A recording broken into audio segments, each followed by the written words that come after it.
The New England Patriots are heading into Week 2 with a lot on their plate after a tough and unexpected loss to the Las Vegas Raiders. Week 1 did not go as planned, and the team is already making moves that caught fans off guard. One of the biggest surprises has been the release of DJ James. James has been seen as a potential contributor in the defensive backfield, especially given the absence of Christian Gonzalez due to injury.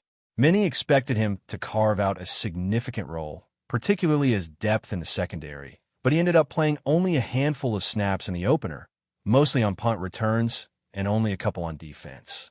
That limited action, combined with struggles on special teams during the game, likely led the Patriots to make a decision they hadn't signaled in public.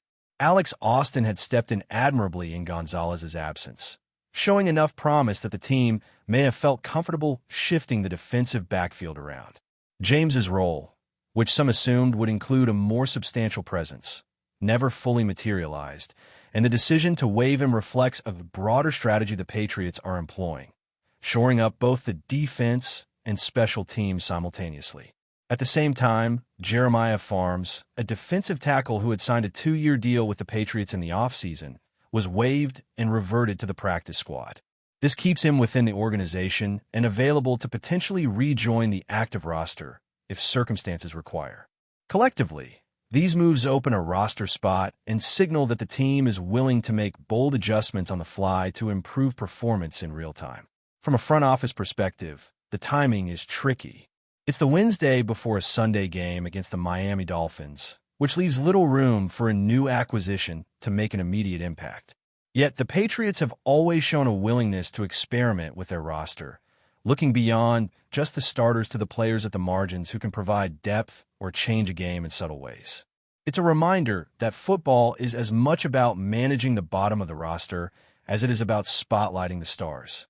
Every team in the league, particularly one with championship aspirations like New England, needs to constantly evaluate its talent pool and make decisions with a balance of short-term performance and long-term development in mind. On the offensive side of the ball, the story of Stefon Diggs' recovery remains one of the most closely watched narratives. Coming back from an ACL tear is never simple, especially for a player over 30.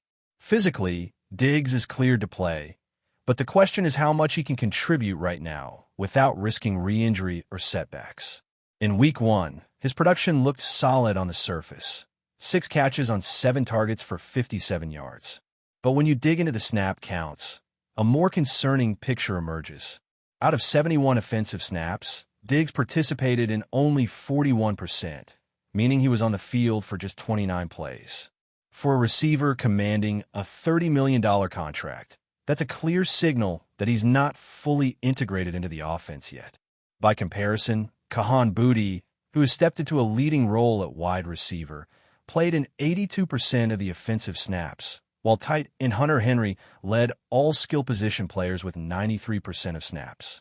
For rookie quarterback Drake May, having a fully engaged and reliable receiver like Diggs is crucial. The offensive line needs to give May time, but even with solid protection, the quarterback can only do so much without dependable targets to throw to.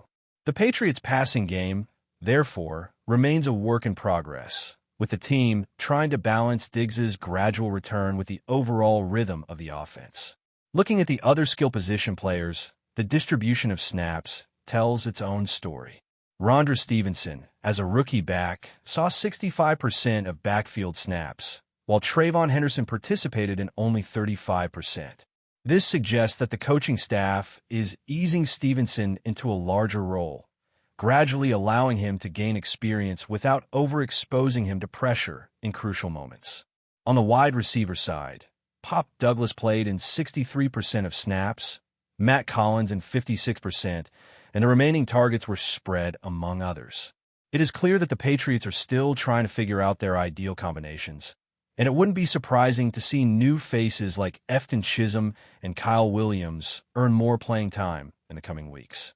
The Patriots' schedule presents both challenges and opportunities.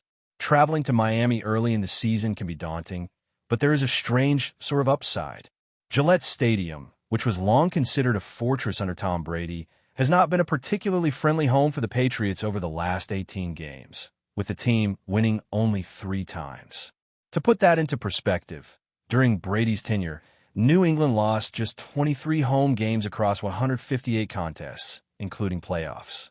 The decline in home performance highlights how much has changed in just a few seasons and underscores the importance of adjusting expectations when the team plays on the road. The matchup with the Dolphins is layered with complexities. Miami suffered a surprisingly lopsided loss to the Indianapolis Colts, which presents New England with an opening to capitalize. However, despite that setback, the Dolphins still boast significant talent, with players like Tyreek Hill, Jalen Waddle, and Deion Hahn capable of altering the course of the game. Tyreek Hill's performance has been inconsistent, and age along with off-field issues appear to be factors, but he remains a dangerous weapon.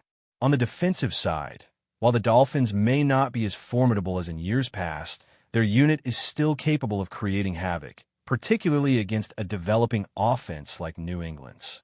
It will require a clean game plan, precise execution, and timely contributions from key players like Diggs and Henry to tilt the balance in the Patriots' favor. Off the field, there is the lingering story of former head coach Bill Belichick. Even after decades of unprecedented success, recent interactions suggest that his relationship with the Patriots organization is complicated. Reports indicate that Belichick has restricted team scouts from visiting the University of North Carolina, where he is now the head coach, effectively limiting New England's access to evaluate potential talent. This raises questions about lingering tensions and whether old loyalties or perceived slights are influencing his decisions. Public statements from both sides have been measured, but it's clear that the relationship has shifted compared to the era when Belichick and the Patriots were synonymous with consistency and success. Ultimately, the team is moving forward, balancing roster adjustments, player health, and strategy with the pressures of a demanding NFL season.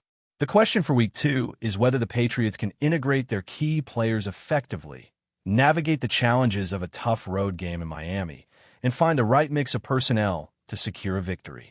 Every decision, from special teams adjustments to offensive snap distribution, could have a significant impact, and the Patriots are entering this next chapter with both caution and opportunity in equal measure. As the Patriots prepare to face the Dolphins, there is a palpable sense of urgency in the air. After a tough start to the season, they cannot afford to let another game slip away, especially against a team that looked vulnerable in Week 1. The focus will inevitably be on execution and cohesion, with the coaching staff trying to find a right rhythm across all three phases of the game. Offensive timing, defensive adjustments, and special teams performance will all play critical roles, and the margin for error is slim. Every player on the roster, from the veterans to the youngest contributors, will need to step up to ensure the Patriots compete at the level fans expect. Stephon Diggs' role remains central to this discussion. His gradual return from injury has been closely monitored, and it's clear that the team is managing his snap count strategically. While he has shown flashes of his elite ability, the question remains whether he can sustain that production over an entire game. For Diggs, it is as much about conditioning and confidence as it is about raw skill. Being on the field for less than half the offensive plays last week may have been precautionary, but in a matchup against Miami, the Patriots need him involved more consistently. If Diggs can find his rhythm and contribute at a high level, it will not only ease pressure on Drake, but also provide the offensive line with more manageable responsibilities, as defenses will have to account for multiple receiving threats. The passing game, however, is only one piece of the puzzle. The Patriots running backs are still working to establish themselves within the system. Rondre Stevenson showed glimpses of potential in Week 1, but the distribution between him and Trayvon Henderson indicates that the coaching staff is still evaluating how to maximize production. A 50-50 split may be the eventual goal, but the transition from college-level play to the NFL is never seamless, and it will take time for Stevenson to fully adapt to the speed, complexity, and physicality of professional defenses. The success of the ground game will be crucial, particularly if the Patriots aim to control the clock and mitigate the impact of Miami's explosive playmakers. Meanwhile, the wide receiver core beyond Diggs is still a work in progress. Players like Kahan Booty, Pop Douglas, and Matt Collins are contributing, but none has emerged as a dominant force capable of consistently stretching defenses. Offensive coordinator Josh McDaniels will need to balance these pieces carefully, ensuring that May has multiple reliable targets while also avoiding predictability in play calling. Tight ends, especially Hunter Henry, will remain central to this strategy, serving as both safety valves and red zone threats. The success of these matchups will depend not just on skill, but on timing, chemistry, and execution, all of which were challenges in Week 1. Defensively, the Patriots are also undergoing significant adjustments. DJ James' departure has created opportunities for other players to step up in the secondary, but also raises questions about depth and flexibility. Injuries and inconsistent play can expose vulnerabilities, and the Dolphins' offense, even after a disappointing opener, is capable of exploiting any weakness. The Patriots will need to maintain discipline in coverage, communicate effectively, and ensure that all defensive backs understand their responsibilities. The secondary's performance will be amplified if Miami targets mismatches, which is likely given the explosive talent they possess in receivers like Tyreek Hill and Jalen Waddle. Special teams cannot be overlooked. Week 1 exposed some areas that need shoring up, particularly in punt coverage. Successful special teams play can change field position, create turnovers, and swing momentum, which is invaluable in a game expected to be closely contested. The Patriots have demonstrated an ability to make quick adjustments in the past, and this week will be no different. Coaches and players alike will be scrutinizing every detail, from blocking assignments to alignment, ensuring that the unit performs optimally. The coaching dynamics also remain a storyline. The Patriots leadership team is under pressure to make timely and effective decisions, from roster management to in-game strategy. The recent tension with Bill Belichick, though centered on off-field issues, serves as a reminder of the standards the franchise holds itself to. Accountability and precision in execution have always been pillars of New England's philosophy, and those values will be tested against Miami. The front office and coaching staff must synchronize their approaches, ensuring that all players are prepared and that the game plan is adapted to counter Miami's strengths while exploiting their weaknesses.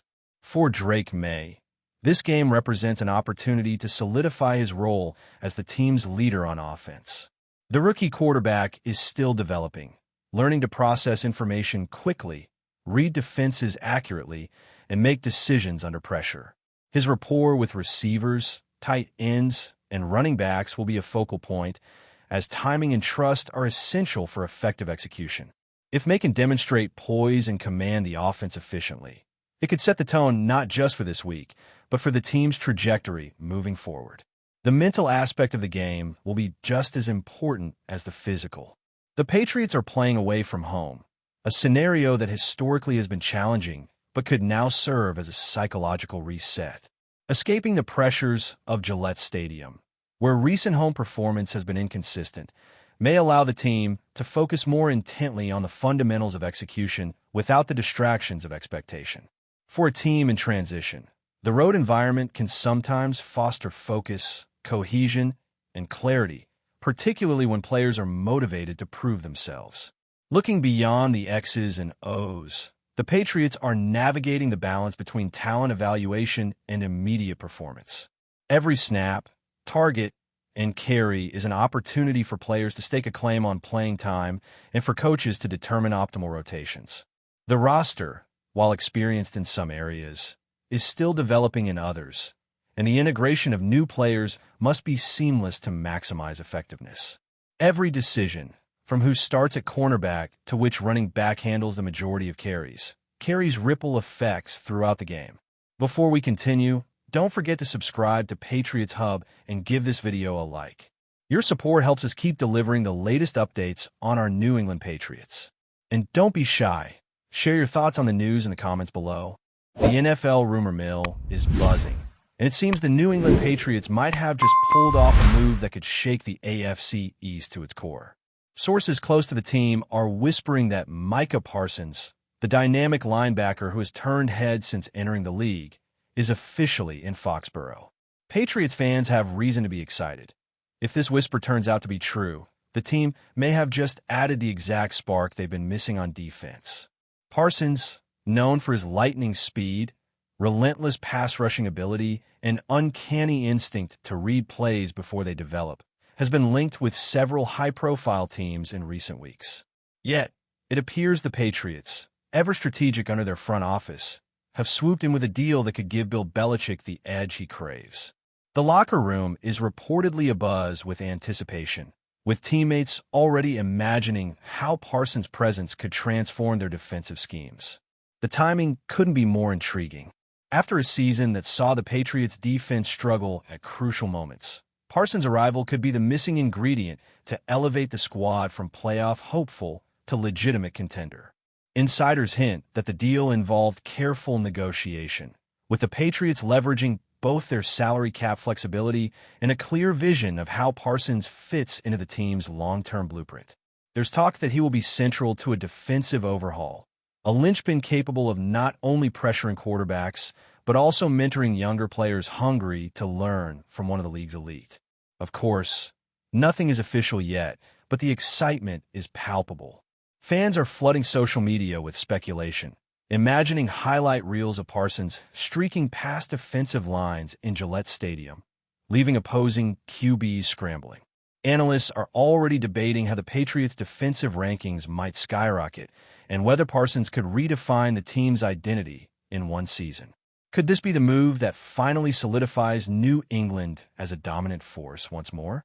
If the whispers hold true, Patriots Nation may have just witnessed one of the most electric acquisitions in recent memory. Stay tuned. If Micah Parsons is indeed the new reinforcement the Patriots have been craving, the AFC East may never see them coming. That's it for this update. If you enjoyed the video and want to stay updated with exclusive news about our New England Patriots, be sure to subscribe to Patriots Hub and hit that like button. We can't wait to hear your thoughts in the comments. See you in the next video.